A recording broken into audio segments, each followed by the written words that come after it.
Alden Richards, kumpirmado na gusto si Maine Mendoza at Catherine Bernardo sa Part 2. Maganda nga ang maaaring mangyari nitong 2024 dahil na rin sa pahayag ni Alden Richards na gusto niyang makasama si Maine Mendoza at Catherine Bernardo bilang Part 2 ng kanilang mga movie. Talaga namang nakaka-excite ang balitang ito, lalong-lalo na kay Maine Mendoza dahil napakatagal na ng kanilang ginawang pelikula.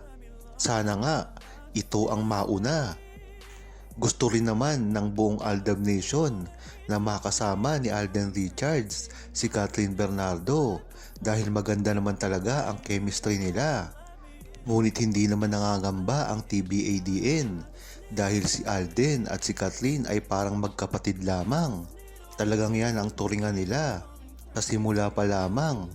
At alam naman natin ang estado ngayon ni Alden Richards, kaya talagang hindi sila pwede ni Catherine Bernardo na magkarelasyon. Ngunit kung TV projects at movie ay okay lang, pero gayon pa man, ang dapat na mauna dito ay si Maine Mendoza. Napakataas nga ng gross ng pelikula nila. Ito ay pwede pa rin nilang mahigitan.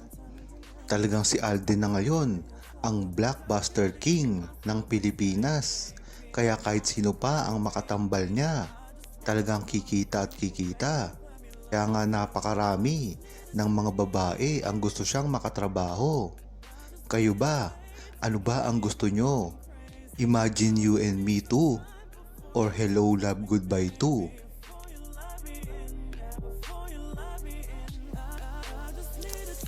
Huwag kalimutang mag-subscribe, comment at i-like ang video na ito.